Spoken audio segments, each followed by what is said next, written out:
about this.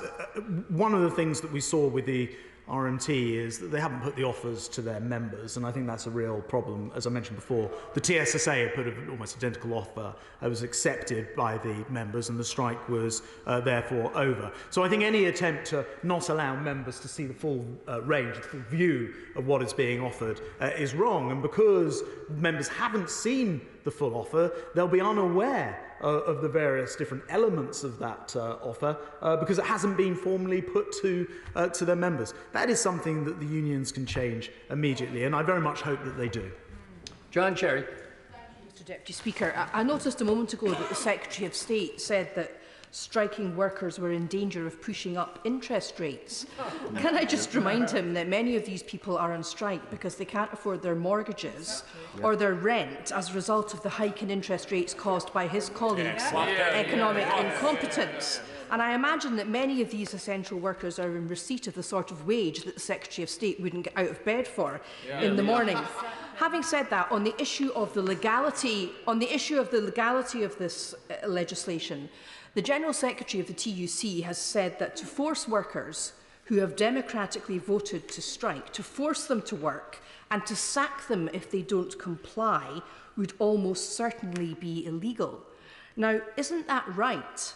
And can the Minister really say that in every respect the detail of his bill will comply with the United Kingdom Government's obligations, both under ECHR and under international labour law? On the detail, Minister, what's the position?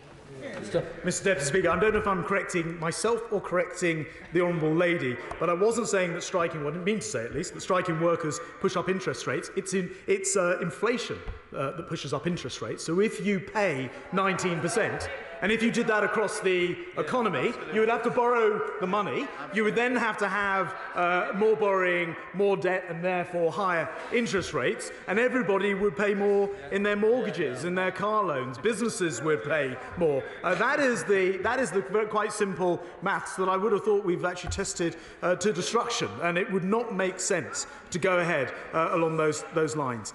She asked specifically about the ECHR. I can confirm that this is ECHR compliant. My honourable friend has left her place now, talked about employment law and how this fits with the ILO and with the ECHR. I have been able to sign that. And I can further confirm that there is proof of this because many other countries, many of our neighbours already do exactly the same thing also within the ECHR. Jonathan Gallis. Thank you, Mr Deputy Speaker. May I proudly put on the record my register of interest as a former teacher and a former trade union member and representative for the NASUWT. Mr Deputy Speaker, I am very worried about seeing teachers going on strike because it's the pupils that will suffer the most, particularly disadvantaged pupils from areas like Stoke-on-Trent North, Kidsgrove and Torquay. And whilst I am a huge admirer of the incredible work teachers do, they are sadly being cajoled by barren bosses in unions like the Not Education Union, led by Bolshevik Balsen and Commie Courtney, with their Labour mates to force teachers out of the classroom and make sure that kids continue to suffer. What can we do to make sure pupils will not be victims any further? Minister.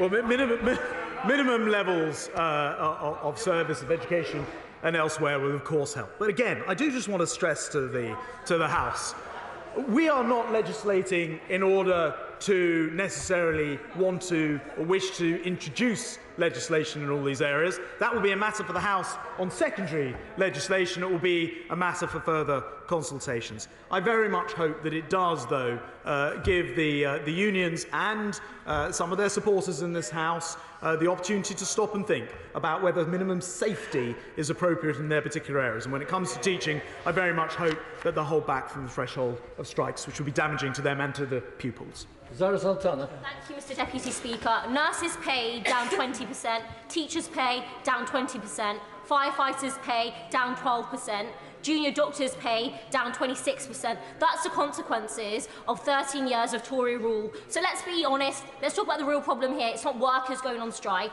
it's a Tory government and the economy that they've built that forces workers to strike. And this new anti-worker law would make things even worse, sacking teachers and nurses for striking for fair pay. So, Mr Deputy Speaker, surely the easiest, safest and fairest way of guaranteeing minimum service provision is to have nurses and firefighters and paramedics paid a decent wage with good conditions and the resources to do their jobs. Why won't he do that instead?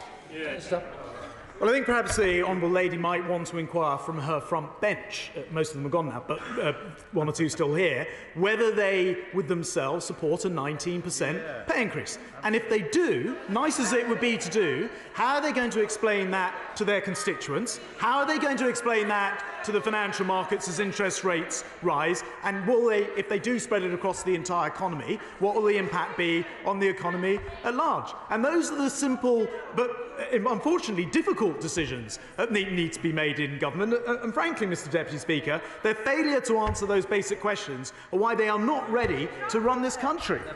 Jim Shannon. Thank you, Mr Deputy Speaker. It's not often I get asked to halfway through, but I'm very pleased to do so. You're moving up the order. Anyway, the sentiments expressed in this chamber about seeking a solution do not appear to be matching the negotiations outside of this chamber. The Secretary of State will know that for many of the NHS staff, this is not just about monies alone, it's also about safety in the wards, with many nurses stating that they would be happy with additional staff to lighten the load, along with a modest payroll to cover the cost of living. Can the Secretary of State indicate what assessment has been made about safety in the wards in light of ongoing action? And will the Secretary of State guarantee safety and a cost of living wage increase? Minister. Mr Deputy Speaker, of course one of the reasons why we've been employing thousands, tens of thousands now, of more nurses, doctors, is to help to relieve the pressure post-COVID. And I think we all understand that given what happened in COVID and given what's now happened with flu, which is the worst for 10 years, we're seeing particularly strong pressures on our hospitals. The point that I'm making today is none of this is helped by the uncertainty. Fine to withdraw your labour, obviously a last resort, but we understand it. But please, give us an indication, or guarantee at least, of where the safety level will be, and do so on a nationwide basis, in fairness to the nurses and the Royal College of Nurses, just as they've done, but not, I'm afraid, as has been done with the ambulance unions, and we invite them to do the same thing. Sam Desi. Thank you very much, Mr Deputy Speaker. The government's failed industrial relations approach has led to the worst strikes in decades, and sadly they've often sought to scupper talks at the last minute by throwing in last-minute spanners. And now they're proposing to go from clapping nurses to actually sacking nurses. The Secretary of State will be aware that the Transport Minimum Service Level Bill's impact assessment stated that imposing minimum service levels could actually increase the frequency of strikes. So what exactly has changed in the last 2 months since that was published? Minister. Well, first of all, no one is talking about sacking nurses. In fact, I've just checked the figures. Over 44,000 more nurses since 2010, over 34,000 more doctors, big increase even from 2019. Nothing that we are announcing today in this bill from the dispatch box, Mr Deputy Speaker, is about getting rid of nurses any more than any employment contract has to be followed. It's worth remembering that the pay that is on offer is as a result of the independent pay review body. Bodies that the unions themselves called to be set up 20 years ago being put into action. And on the point about last-minute spanners, I have heard union bosses make this point. It's completely untrue. I seem to somehow be living rent-free in Mitt Lynch's head at the moment. I haven't even been close to these negotiations. The deal that's on the table is the same discussion that's always been there. And rather than parroting those lines, the honourable gentleman might do better to check the facts and actually encourage the unions to put these offers to their members. David Linden. Thank you very much indeed, Mr Deputy Speaker. When the Tory party spoke about taking back control, none of us thought it would be suppressing votes with voter ID legislation, a policing and crime bill that curbs the right to protest, a House of Lords with unelected clerics, and a government that's withdrawing the basic fundamental human right to strike.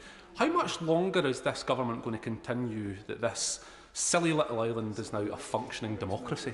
Well, Mr. Speaker, I'm pretty sure the honourable gentleman was in here from the beginning, otherwise you wouldn't have called him to speak, Mr. Deputy Speaker. And he therefore will have heard me said, not once or twice, but I think 3 times now, that this legislation is compatible with the International Labour Organisation that the unions themselves sign up to, and that we see all of our, or many of our European nations follow. So I'm rather struggling to follow his argument that this is somehow unfair or undemocratic or somehow against international law. Deputy Speaker. Mr. Deputy Speaker, you think from the way the Secretary of State is speaking, and he is resorting to being the knight on a white charger coming to rescue the system. But let's be clear, it was this government that froze pay in the public sector and then increases below inflation. It's this government that reduced recruitment in the National Health Service, particularly among nurses, and we have a 40,000 gap just in them alone. What we're actually hearing, aren't we, is chickens coming home to roost, and he ought to take responsibility as a minister in this government. Minister. Well, I simply made the point that it's not the case that we've frozen recruitment because we've got 44,000 more nurses, not fewer nurses. So that's an increase rather than a decrease. It's also not the case, other than during the aftermath of the financial crash, which, as I recall, happened under the party opposite, and we had to pick up, and through COVID, but as I mentioned, not all the way through COVID, because last year, even whilst the rest of the public service was experiencing a freeze in pay, we paid more for the workers in the NHS. So we made an exception to them. So simply, her narrative's simply not true. And I don't understand, again, that if her and her front bench and her party are saying they would pay 19% more, where is that money coming from? And whose taxes are going to be raised in order to pay for that and the increased interest rates? Sam Terry. Thank you, Mr. Deputy Speaker. I draw the House as my register of interest. Mr. Deputy Speaker, what I find astonishing is I didn't realise we were comparing with France and with Spain. We're talking about Franco's Spain and the Vichy regime of France. In this country, we already have so many elements of our laws which do not comply with ILO regulations. We are one of the most restrictive anti-worker countries in the world, and that, Mr. Deputy Speaker, is a fact. What I would like to see, what my constituents would like to see, is this government stop blowing up the talks with trade unions, as they did against the NHS over this weekend, with Unite reps coming out of that meeting in a worse state of having moved things forward, or dropping in driver-only operation into talks to blow it up with the RMT. This government, Mr. Deputy Speaker, could end the strikes in multiple sectors. Instead, what they've done is up the ante to wage war on working people suffering because of their rancid government. Minister. Well, Mr. Speaker, at least we know where the honourable gentleman stands, because against the instructions from this front bench, it's on the picket lines. And he's one of the people who's helped to extend these strikes on rail. Things like driver-only operation have been in there right from the outset. There's been absolutely no change in that at all. It makes perfect sense. It actually operates on the line that my constituency happens to be on. It causes no problems at all. It's a very safe way to operate. It's the kind of modernisation that would help to bring this industrial dispute to a close. And his point about, I didn't follow that, about France and Spain. Franco, the Vichy government, I mean, Spain and France have moved on just a little bit from that and seem to manage, under the International Labour Organisation, have minimum safe levels of service on strike days. Lockhart. Thank you, Mr. Deputy Speaker. The Secretary of State opened his statement with very warm words regarding our key workers, but he will be acutely aware that the longer that the government refuses to address the fair pay demands of key workers, the more staff morale is depleting and the more people will leave the service, exacerbating the staffing crisis highlighted by the unions as part of their demands. Does the Secretary of State not see that standing here lecturing about safe staffing levels when healthcare workers across the UK are saying staffing levels are unsafe is quite frankly ridiculous, and that the way to ensure staffing at all times is to pay our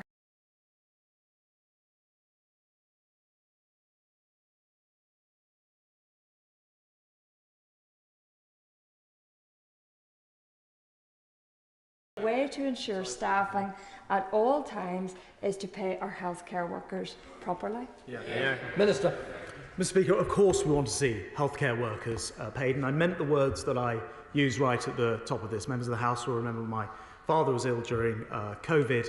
I experienced the NHS at its best and most heroic whilst they were struggling to serve people under almost unbelievable pandemic circumstances. So I absolutely agree with her about the incredible work they do.